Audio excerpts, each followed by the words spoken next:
Bonsoir à tous, vous suivez RTI 1, bienvenue, les titres de ce 16 avril. Signature cet après-midi de l'acte de mise en place effective de l'unité genre au sein du ministère de l'Éducation nationale en présence de Ivanka Trump, conseillère spéciale du président américain Donald Trump. Et cela dans le cadre du premier sommet régional de l'initiative de financement en faveur des femmes entrepreneurs. Il est à Washington, aux États-Unis, pour les assemblées de printemps de la Banque mondiale et du FMI. Le Premier ministre ivoirien a rencontré la directrice générale du FMI, Christine Lagarde, qui a assuré du soutien de son institution à la Côte d'Ivoire.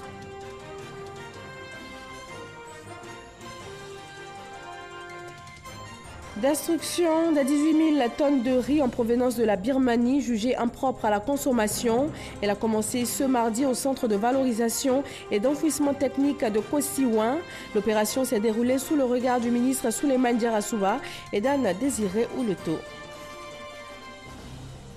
En France, les pompiers sont parvenus à maîtriser ce mardi l'incendie qui a ravagé la cathédrale Notre-Dame de Paris.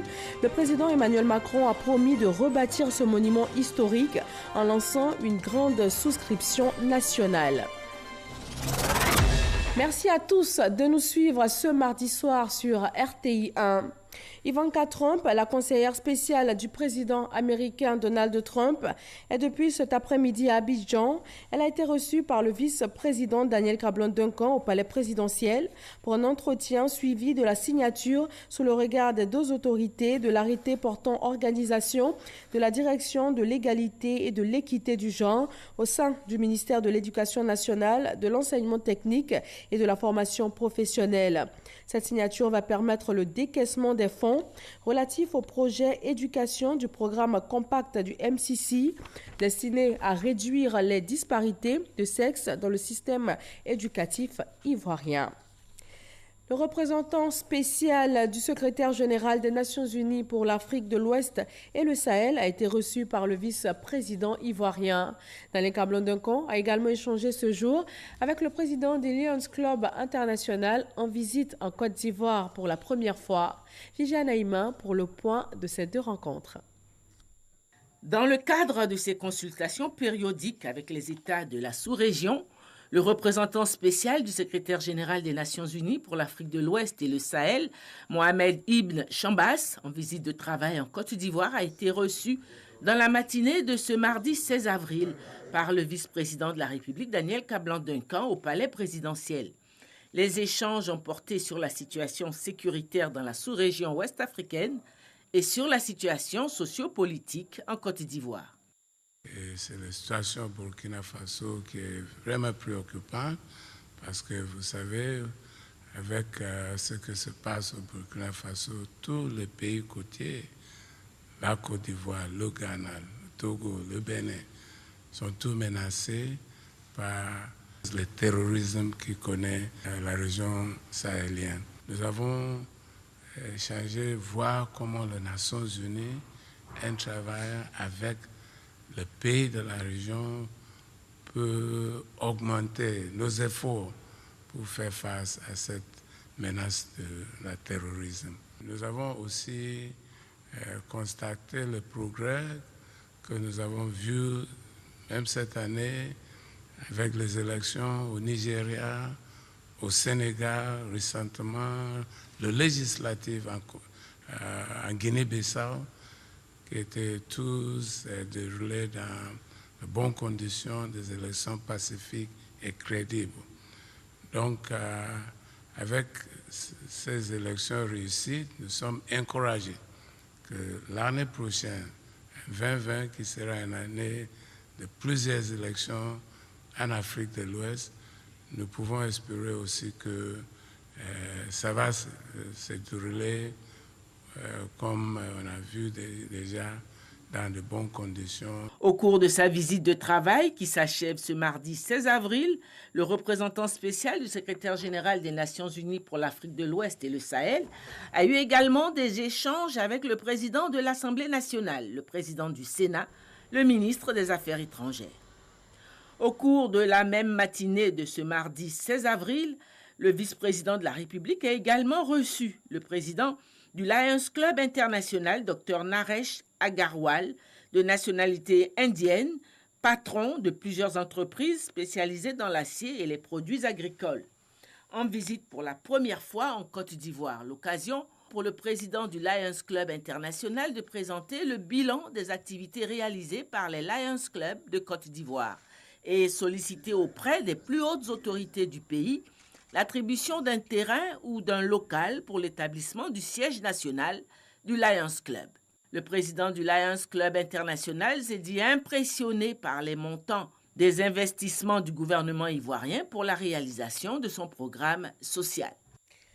Le représentant spécial du secrétaire général des Nations Unies pour l'Afrique de l'Ouest et le Sahel a également échangé avec le ministre ivoirien des Affaires étrangères, notamment sur les questions sécuritaires dans la sous-région, le terrorisme au Burkina Faso et au Mali et l'opérationnalisation du G5 Sahel. Après ces échanges aux affaires étrangères, le chef du bureau des Nations Unies pour l'Afrique de l'Ouest et le Sahel a été reçu par le président de l'Assemblée nationale. Il a réaffirmé l'engagement de l'ONU aux côtés du Parlement ivoirien et la volonté de renforcer les liens de coopération. On s'intéresse maintenant au monde du sport, précisément à l'athlétisme. Le vice-président de Côte d'Ivoire a rencontré le président de l'Association internationale des fédérations d'athlétisme. Les deux hommes ont évoqué les perspectives de développement de l'athlétisme en Côte d'Ivoire. Mahama Traoré. Deux événements sportifs motivent la venue à Abidjan du président de l'Association internationale des fédérations d'athlétisme. Il s'agit d'une part du congrès électif du conseil d'administration de la Confédération africaine d'athlétisme, d'autre part de l'organisation de deux championnats concernant les jeunes de moins de 18 ans et de 20 ans. Près de 600 athlètes issus de 50 pays africains prennent part à ces compétitions. En marge de ces rendez-vous sportifs, le président de l'instance mondiale de l'athlétisme profite pour échanger avec le vice-président de la République de l'avenir de l'athlétisme ivoirien. Nous avons identifié un projet, l'héritage des Jeux de la francophonie, que nous devons transformer en infrastructure qui produira des grands champions pour la Côte d'Ivoire et pour l'Afrique en athlétisme en tout cas. Donc nous comptons sur l'appui, bien sûr, du gouvernement de Côte d'Ivoire, mais aussi sur le mouvement athlétique au niveau mondial dont le président est ici et qui a été témoin de cet échange. Nous pensons que nous laisserons ici, après notre départ, un héritage qui peut permettre à des jeunes athlètes de représenter valablement la Côte d'Ivoire et le continent comme Aouré et Talou le font maintenant.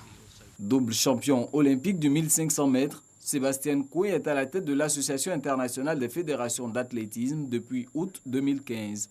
À sa demande de voir réactiver le projet de réalisation d'un centre national d'athlétisme à Yamoussoukro, le vice-président Daniel Kablan-Duncan s'est dit favorable et a promis le soutien du gouvernement ivoirien.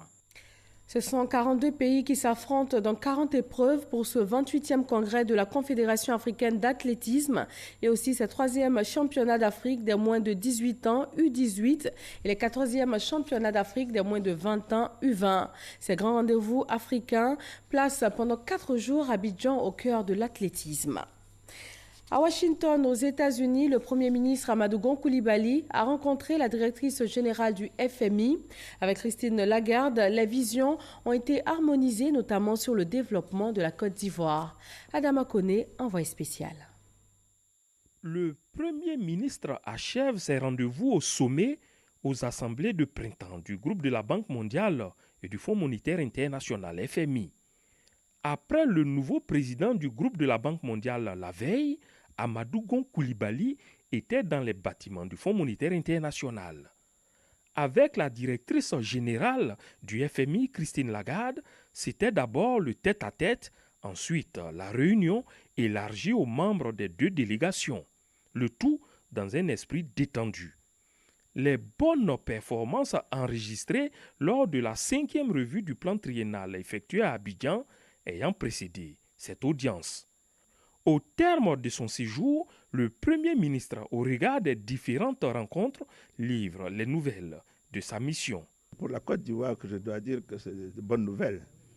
Avoir été donc reçu hier par le nouveau président de la Banque mondiale, juste donc après donc son élection, un des premiers pays donc africains à avoir été reçu. être reçu aujourd'hui par la directrice générale du Fonds monétaire international. Et toutes ces deux institutions qui constatent que la Côte d'Ivoire au plan économique se porte bien, que les perspectives économiques futures de la Côte d'Ivoire donc sont bonnes, que la croissance en Côte d'Ivoire sera de plus en plus inclusive, que nous allons réduire donc le taux de pauvreté. Je dois dire que c'est satisfaisant. Tout ça, c'est de très bonnes nouvelles et surtout leur détermination à nous accompagner pour continuer à améliorer le quotidien de nos compatriotes. Faut-il le souligner, le Premier ministre et sa délégation se sont rendus aussi au Millennium Challenge Corporation, MCC, et à l'Agence multilatérale de garantie des investissements, MIGA. Plusieurs audiences ont également été accordées à diverses personnalités du milieu des affaires et de la culture. Abidjan accueille depuis hier lundi une rencontre régionale de femmes d'affaires de la Côte d'Ivoire, de la Mauritanie, du Maroc et de la Malaisie. Le Centre islamique pour le développement du commerce, en collaboration avec le secrétariat d'État chargé de la promotion des PME, renforce leurs capacités, notamment sur l'usage du marketing en ligne. Cheikh Koné. Elles sont chefs d'entreprise pour la plupart et développent des activités à fort potentiel. Malheureusement, elles ont du mal à pénétrer le marché sous-régional. Alors, comment bâtir une stratégie marketing efficace et s'exporter à l'international sans grands moyens? La trouvaille, c'est le marketing en ligne. D'où la tenue de la 7e édition de cet atelier régional. L'objectif justement de cet atelier, c'est de vulgariser un peu cet aspect des choses pour que les gens, les femmes entrepreneurs n'aient pas un peu de recul vis-à-vis de ces technologies et aussi leur permettre de mettre leurs produits et services plus visibles sur la toile pour concurrencer aussi bien les entreprises africaines que mondiales. Le marketing en ligne est l'un des moyens les plus abordables pour la promotion des produits et services comparativement au marketing traditionnel. Pour l'autonomisation des femmes, cet outil constitue un levier efficace pour vendre sans se déplacer. Le marketing en ligne permet, à partir des réseaux sociaux, Facebook, Twitter, Instagram, tout ça, de maintenir une relation de proximité et de qualité avec la clientèle. Il permet également de prendre rapidement les avis de la clientèle et de revoir sa stratégie de vente sans faire de grands sondages qui coûtent cher. Selon le secrétaire d'État en charge de la promotion des PME, cette formation s'inscrit dans la politique du gouvernement qui est de faire des technologies de l'information de puissants outils de développement au service de la promotion du genre. Nous nous réjouissons de cette initiative car elle contribuera à apporter des solutions en faveur de l'autonomisation féminine à travers la formation que ces femmes recevront au cours de cet atelier. C'est une possibilité de pouvoir mieux apprendre comment vendre sur Internet, comment créer un site Internet, parce que c'était très difficile pour moi de pouvoir créer mon site Internet. Il fallait courir après les intervenants et c'est une grâce pour moi d'être là. Durant 4 jours, ces femmes bénéficieront de tous les rudiments afin de créer elles-mêmes leur site web professionnel tout en utilisant les réseaux sociaux et les outils marketing online pour promouvoir leurs produits et services. Parrain de la cérémonie, le ministre Claude Isaac Day a offert à chacune des participantes un ordinateur portable pour un meilleur apprentissage. La destruction des 18 000 tonnes de riz en provenance de la Birmanie, jugée impropre à la consommation, a commencé ce mardi au centre de valorisation et d'enfouissement technique de Kosiwa. Lansine Bakayoko. Ce chargement de riz qui est en train d'être déversé dans les fosses de la nouvelle décharge de Kosiwa fait partie des 18 000 tonnes de riz birman déclarées impropres à la consommation humaine et saisies au port d'Abidjan. Tout ceci pour dire aux Ivoiriens que le gouvernement de Côte d'Ivoire est soucieux de la santé des Ivoiriens, est soucieux de la protection des consommateurs, raison pour laquelle il a mis un dispositif en place afin que tous les produits qui rentrent en Côte d'Ivoire puissent respecter des normes. Cette opération de destruction va se dérouler sur un mois. Au regard de la spécificité de ce riz avarié, toutes les dispositions ont été prises pour que l'ensemble de la cargaison soit détruit dans le respect des règles environnementales. Suite aux contrôles qui ont été effectués, ces 18 000 tonnes de riz sont assimilées donc à des déchets ménagers et peuvent naturellement être valablement acceptés ici à Kosiwa. Si le riz a été mis à la poubelle, les sacs qui ont servi à transporter la mauvaise marchandise, eux, ont été livrés aux flammes dans les environs du village de Tomassé, non loin d'Azadié. La Côte d'Ivoire aujourd'hui a un dispositif pour traiter ce genre de situation. Donc je voudrais rassurer nos populations, rassurer les consommateurs en leur disant que ce riz sera enfui et à jamais donc sorti de notre environnement. Il partira du port pour arriver directement ici au centre de valorisation et d'enfouissement technique de Kosiouin. Les différentes ligues de consommateurs ont salué l'action des autorités. C'est le 11 mars qu'un bateau en provenance de la Birmanie via la Guinée et le Togo a accosté au port d'Abidjan avec les 18 000 tonnes de riz avariés. Direction Meknes au Maroc, le Salon international de l'agriculture s'est ouvert ce mardi. Cette 14e édition est portée sur l'emploi dans le secteur de l'agriculture. 72 pays y participent, dont la Côte d'Ivoire. Le stand ivoirien a été visité à l'ouverture par le prince héritier marocain Moulay El Hassan, venu s'imprégner de la richesse agricole du pays. Le ministre Kobena Kwasi Adjoumani a saisi l'occasion pour inviter les différents pays participants exposants à venir au Sahara 2019 qui se tient à Abidjan du 22 novembre au 1er décembre prochain. Et à cet important rendez-vous, le ministre ivoirien des Ressources animales et halieutiques a échangé avec Catherine Gesley-Laniel, candidate au poste de directeur général de la FAO. Kader Sogodogo. Catherine Gesley-Laniel est candidate au poste de directeur général de l'Organisation des Nations Unies pour l'alimentation et l'agriculture, FAO.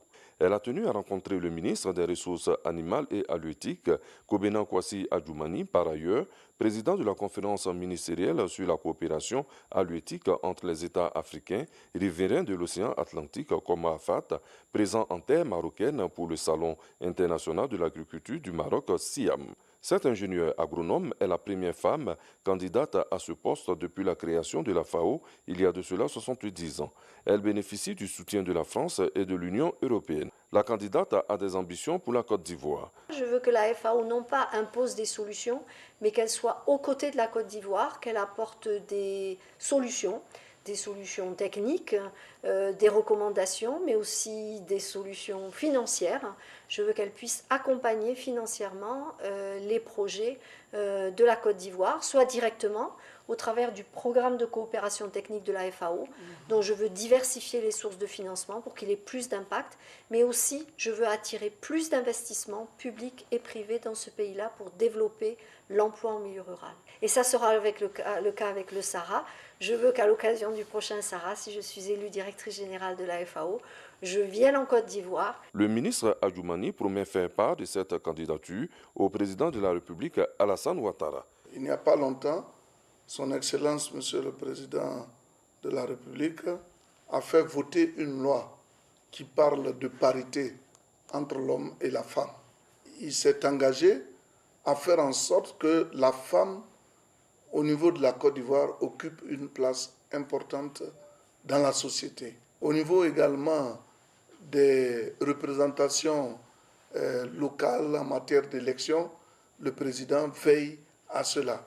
Donc je suis convaincu que lorsque je viendrai en Côte d'Ivoire avec cette candidature, qu'il va vraiment donner un avis favorable et montrer à la face du monde que le président Alassane Ouattara lutte pour la femme et surtout pour le bien-être de la femme. L'élection au poste de directeur général de la FAO est prévue pour le mois de juin 2019. La candidature camerounaise, qui était vue comme celle de l'Afrique, s'est retirée du lot des 6 candidats. On part maintenant pour Korogo, dans le nord de la Côte d'Ivoire, pour la pose de la première pierre du siège de l'Union transfrontalière des collectivités territoriales de l'espace Escabo. Il s'agit des régions de Sikasso au Mali, Korogo en Côte d'Ivoire et Bobo-Dioulasso au Burkina Faso. Le ministre Mariatou Kone, c'était en sa présence, et des représentants de l'UEMOA et de nombreux présidents de régions et maires ivoiriens, burkinabés et maliens de l'espace Escabo. Visite de travail du ministre de l'Enseignement supérieur et de la Recherche scientifique à l'université Jean-Laurignon-Guédé de Daloa. Au menu, échange avec la communauté universitaire, visite à des travaux d'extension des infrastructures et des locaux existants. Soro Corona.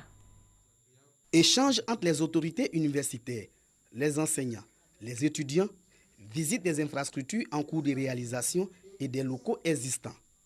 Activités au menu de la visite de travail du ministre de l'Enseignement supérieur et de la Recherche scientifique à l'université Jean Laurignon Guédé. Les échanges ont porté sur certaines infrastructures, le restaurant, la cité universitaire, les amphithéâtres, les salles de travaux dirigées, les terrains de sport et le transport des étudiants. Toutes choses pour améliorer les conditions de vie et de travail des enseignants et des étudiants. La visite m'a permis de savoir que nous serons capables de livrer donc, la première phase des travaux d'ici 3 mois.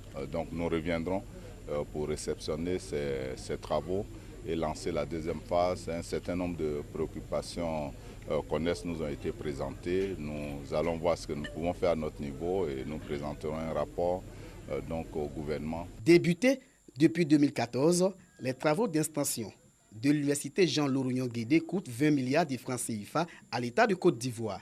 Le ministre Mabry Touakeuse a rassuré la communauté universitaire que tous les efforts seront consentis pour doter cette université d'infrastructures modernes. Nous attendons toujours les bâtiments de TP et de TD, le nouveau quart de l'université Jean Laurignon Guédé à Daloa et la réhabilitation de certaines cités en attendant donc la construction de ces cités.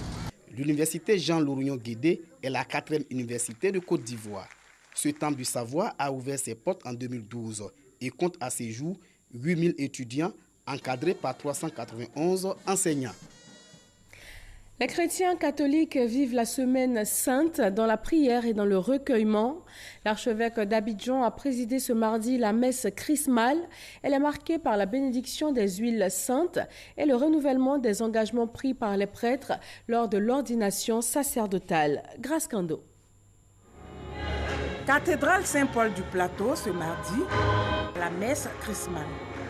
Une célébration qui consacre la bénédiction des huiles saintes qui servent aux différents sacrements de l'Église. Les huiles ne font que nous rappeler la place qui est la nôtre dans la vie des hommes et des femmes de notre archidiocèse.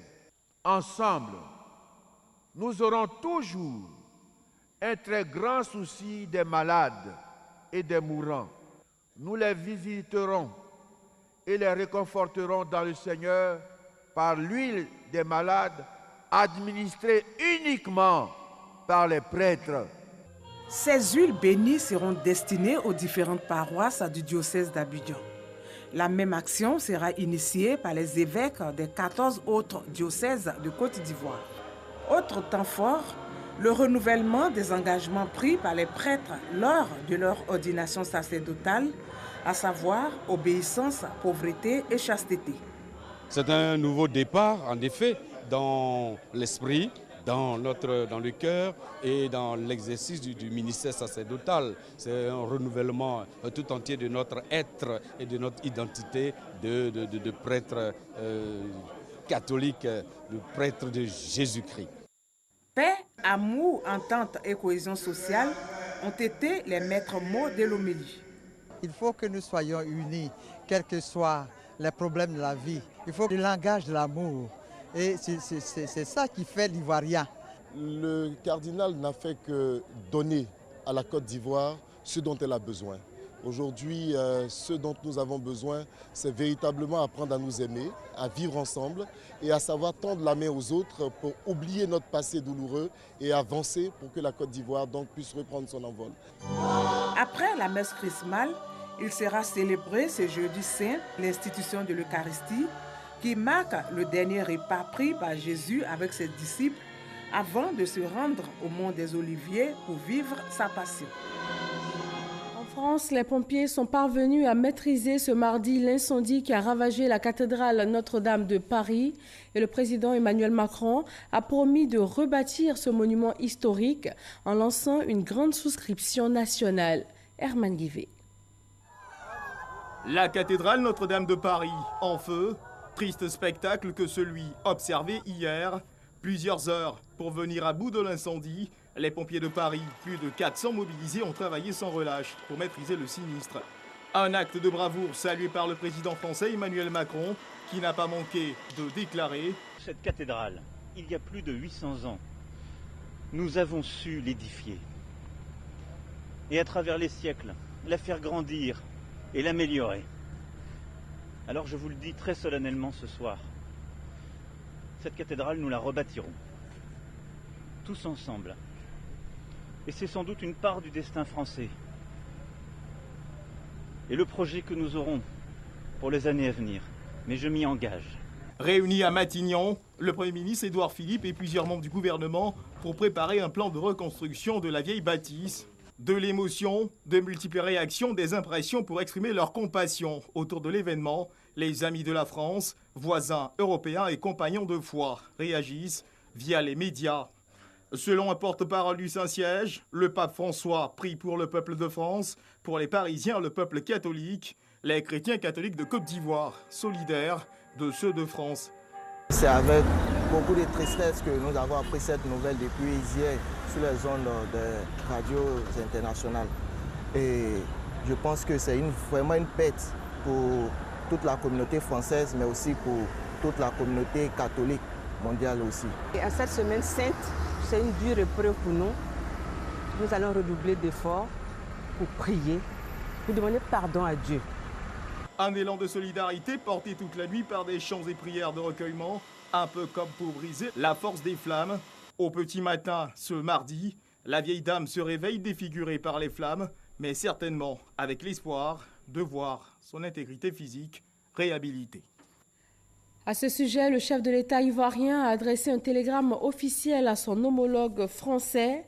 Monsieur le Président, j'ai appris la tragique nouvelle de l'incendie de la cathédrale Notre-Dame de Paris, symbole de la foi chrétienne, classée au patrimoine mondial de l'UNESCO, survenu le lundi 15 avril 2019 et qui a occasionné d'importants dégâts matériels ainsi que la destruction de nombreux objets religieux de portée historique.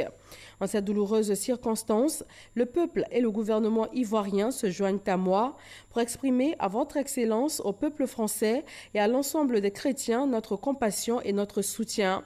Tout en vous renouvelant le témoignage de ma solidarité, je demeure convaincu que la France, avec l'aide de toutes les personnes de bonne volonté, pourra rebâtir ce monument emblématique de la ville de Paris, symbole mondial de la chrétienté. À Ouagadougou, dans le nord de la Côte d'Ivoire, on rend hommage à la junte féminine. Les femmes de cette ville ont été invitées à s'unir afin de bénéficier des projets de développement et d'autonomisation. Soro Corona. Ramatali Bakayoko, ministre de la Femme, de la Famille et de l'Enfant, a échangé avec l'ensemble des organisations féminines de Ouagadougou. Au cours de la cérémonie d'hommage aux femmes de la localité, Ramatali Bakayoko a rappelé aux femmes de la ville aux deux frontières les engagements du président de la République, Alassane Ouattara, en faveur de l'autonomisation de la femme et partager les espoirs pour l'année 2019, décrétée année du social. Sous le leadership de son Excellence, M. Alassane Ouattara, président de la République, la Côte d'Ivoire s'est fermement engagée en faveur de la réduction des inégalités entre les sexes et l'autonomisation des femmes. Sachez, mes chères sœurs, que le gouvernement, à travers le ministère de la Femme, de la Famille et de l'Enfant, mettra tout en œuvre dans le cadre du programme social du gouvernement pour promouvoir votre autonomisation et accroître ainsi votre contribution à l'émergence de notre pays. Autorités politiques et associations des femmes saluent les actions de proximité du président Alassane Ouattara et de son gouvernement pour la valorisation et l'autonomisation des femmes. Je voudrais, avec permission, rendre un vibrant hommage à toutes les femmes du département pour leur parfaite collaboration dans la scolarisation de la jeune fille. Ce qui est attendu de vous, c'est la cohésion, c'est l'unité, votre engagement autour des idéaux de paix et de développement du président Alassane Ouattara. Rencontre de convivialité. Les femmes de Ouagadougou se sont engagées à accompagner le président Alassane Ouattara dans ses actions de développement. Saison des pluies, quelles mesures préventives pour éviter les drames, des habitations inondées, des dégâts constatés et de nombreux décès? Chaque année, à la même période, la même tragédie. Comment expliquer ce drame à répétition? Pourquoi les populations rechignent à quitter les lieux à risque? Et quelles actions du gouvernement pour prévenir le drame? La saison des pluies, inondations, on en parle dans votre émission Le Débat avec Lassine Fofana à 20h50 sur RTI 1. Très bonne fin de soirée à tous.